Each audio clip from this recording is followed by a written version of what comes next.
Jadi gini, sejak FPI HTI itu terafiliasi dengan pihak-pihak luar, nah itu mereka jadi berubah. Di pihak luar ini maksudnya di luar negeri? Luar negeri. Ada yang membiayai dari Ada luar yang negeri? membiayai dari luar negeri. Uni Eropa atau Eropa?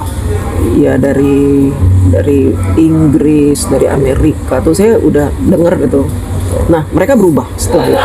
Misinya apa itu? Misinya itu ya, kalau saya tangkap gitu ya, Oke. kan nggak mungkin dong mereka ngomong ke saya misinya ini, emang saya siapa, kan saya bukan Yang terpresentasikan yang nampak itu misi mereka itu memang ingin menguasai Indonesia. menguasai Indonesia. Jadi mereka itu mendapatkan kucuran dana itu memang tujuannya hanya untuk Indonesia ini agar tidak dipimpin oleh orang-orang yang tidak pro asing gitu, yang akan menghambat orang-orang asing menguasai Indonesia. Selama ini nih teman-teman, kalau Mas Abang kalau ingin tahu hasil sumber daya alam kita ini yang ngelola siapa? Apakah Indonesia? Asing. Asing. Yang ngelola asing. Asing itu sebenarnya menjajah kita itu. Oke. Selama kepemimpinan Bapak Soeharto, Bapak SBY, dan tidak ada yang berani untuk mengusir mereka dari pengelolaan hasil bumi, nggak ada yang berani. Dan ketika Pak Jokowi itu benar-benar berperang, walaupun berperang sendirian. Karena apa? Di kiri kanan Pak Jokowi itu ternyata juga terafiliasi dengan orang-orang asing ini. Oke. Nah, organisasi HTI FPI itu dianggap bisa mewakili mereka, mempengaruhi suara rakyat Indonesia yang mayoritas Muslim. Oh, oke. Segmentasinya lebih kepada Muslim. Teman-teman atau masyarakat Muslim ya. Gitu. Kalau mereka bisa menjual ayat-ayat atau apa, pasti nanti mereka akan didukung oleh umat Islam kan. Nah, ketika ada suara banyak mendukung FPI HTI yang dia ini kaki tangannya asing, otomatis asing dengan mudah tetap mencengkram Indonesia dengan mudah. Tapi sayangnya mereka ketemu Jokowi ini menghambat langkah-langkah FPI dan HTI. Tapi Pak Jokowi malah bilang antek asing. Nah, itu ya strategi mereka. Oke. Padahal mereka juga justru mereka yang memulai gitu. Betul. Dan yang mendukung mereka bukan dari Cina, yang mendukung Pak Jokowi dari Cina. Yang mendukung mereka dari Eropa. Nah, ini sebenarnya yang memang harus terus-menerus diinformasikan kepada rakyat Indonesia. Hati-hati dengan kelompok-kelompok orang yang menjual agama ini. Dan di dunia ini kan jualan yang paling mahal itu, laris itu ya. Di Indonesia ini kenapa FPI HTI cepat berkembang? Karena mayoritas Muslim dan mereka gampang terdoktrin. Karena ini orang ini jualan agama. Dan kenapa Pak Jokowi membubarkan? Karena selama Pak Jokowi melawan orang asing ini terhambat juga oleh mereka. Karena mereka setiap Pak Jokowi ingin membuat sesuatu, ngerebut blok rokan misalkan, mereka tuh ntar ada demo ini gulingkan Jokowi. Ingat nggak? 2015 Pak Jokowi mau digulingkan, itu Pak Jokowi ingin merebut blok mana? Yep. Nah, itu. Nah, ketika ormas mereka dibubarkan, double ormas ini dibubarkan, mereka ini muncul dendam yang teramat sangat. Karena apa? Pertama, kucuran dana tidak ada lagi. Ketika mereka bubar, otomatis berhenti kucuran dananya. Ketika kucuran dana berhenti itu, apakah mereka ada hasrat untuk mencari sumber dana yang baru lagi? Yang jelas mereka punya kucuran dana dari mana-mana. Mungkin dari sini berhenti, tapi yang di sini masih membiayai. Kan kita nggak bisa sebut namanya ya, masih membiayai. Ya akhirnya apa? Karena mereka dibubarkan, mereka berupaya untuk bikin lagi organisasi baru. Makanya teman-teman harus tahu nih, ada organisasi baru namanya FPI. Tapi 2 kali mereka bikin organisasi ditolak oleh Kemenkumham. FPI bukan Front Pembela Islam, tapi bukan, tapi berubah. Front Persatuan Islam itu yang pertama ditolak. Akhirnya mereka ubah Front Persaudaraan Islam. Dan sampai sekarang belum ada legalitasnya. Pergerakannya ilegal. Dianggap pergerakannya ilegal kalau menurut saya. Tapi dananya Ya tetap saja, Tetap karena saja. kan dianggap bahwa ketua dari FPI dan HTI ini kan masih punya power, people power.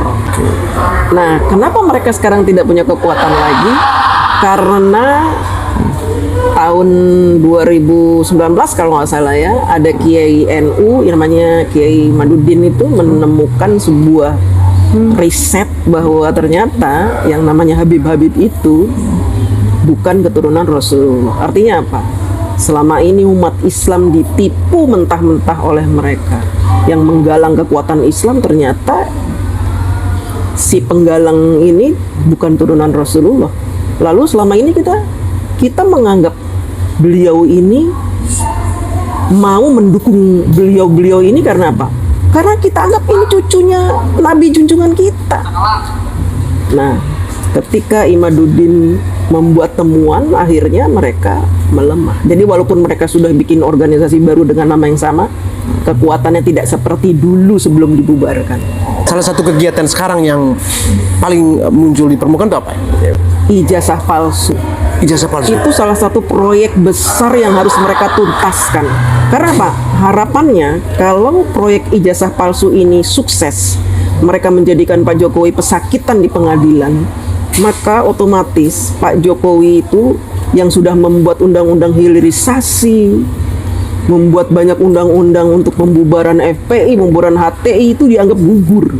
Kalau gugur berarti mereka ingin bergerak lagi, tumbuh lagi. Berarti dengan pergerakan ini berarti ada seseorang yang mereka ingin dorong untuk memimpin lagi. Kira-kira ada nggak siapa yang diinisialkan itu? Ya ada. Ada. Mereka sudah punya calon sendiri untuk menggantikan Pak Prabowo. Nah sebenarnya gini, mereka menyerang Pak Jokowi, tapi ujung-ujungnya mereka ingin menjatuhkan Prabowo. Itu sebenarnya ujung-ujungnya itu. Berarti narasi mereka bahwa mereka Narasi. mencintai Prabowo. Itu bullshit gitu. Karena saya tahu sekali waktu Pilpres tahun 2024 itu kan mereka Habib-Habibnya itu menghina Prabowo habis-habisan, yang dibilang setruk lah, lumpuh, orang setruk nggak bisa ngurus dirinya sendiri, mau ngurus negara. Saya ingat itu. Habib siapa itu yang ngomong gitu? Tapi sekarang udah ditarik Prabowo. Sekarang udah dirangkul Prabowo gitu. Jadi agak senyap gitu pembicaraan Ya, itu. makanya Tapi mereka track senyap, recordnya masih tetap ada. Tapi tetap saja mereka tidak ikhlas negara ini dipimpin oleh orang yang berkoalisi dengan yang menyebabkan ormas mereka bubar. Makanya mereka selalu memunculkan kata-kata matahari kembar. Dibilang ini katanya macan Asia, ternyata kucing, masih juga jadi bonekanya Jokowi begini-begini. Itu sebenarnya kan begitu. Berarti kalau mau dilihat dari sebelum ijazah Pak Jokowi akan isu pemakzulan juga. Apakah mereka ini juga lah yang orkestrasi di balik layar itu? Iya, udah pasti. Itu kan sebenarnya ada rangkaian-rangkaiannya dari sejak tahun ketika mereka dibubarkan tahun 2019 itu, rangkaian-rangkaian untuk menjatuhkan Pak Jokowi itu terus sampai sekarang itu. Nah, tidak hanya Sampai sekarang masalah sipil. memakzulkan Mas Gibran. Nah, dalam pemakzulan Mas Gibran ini kan Wapres kita kan ada forum purnawirawan dan juga ada masyarakat sipil. Nah, itu. Kira-kira yang melihat peranan mana yang paling kuat nih antara masyarakat sipil yang terafiliasi dengan FPI HTI yang lama dan juga forum purnawirawan jenderal ini, kira-kira apakah forum purnawirawan jenderal ini juga turut memberi support kepada FPI dan HTI? Itu forum purnawirawan jenderal itu juga nggak semuanya ikut. Nggak semuanya. Hanya orang-orang yang memang sudah terafiliasi dengan HTI FPI sejak tahun 2014. Cuma mereka menamakan forum, kemudian menyebut jenderal ini nggak semuanya. Oke. Mantan jenderal itu banyak yang waras, yang nggak waras itu hanya beberapa. Berarti keterlibatan untuk ormas ini tidak hanya masyarakat sipil ya sejatinya. Ya iya, tidak hanya masyarakat sipil, tapi mantan jenderal ini kenapa dimunculkan? Karena ya biar untuk unjuk gigi loh, kita ini hebat loh, ada mantan jenderal gitu. Padahal mereka tuh udah, menurut saya mereka tuh udah lemah. Udah lemah atau emang nggak kebagian jatah ini di pemerintah Lemah Prabowo? dan nggak kebagian jatah.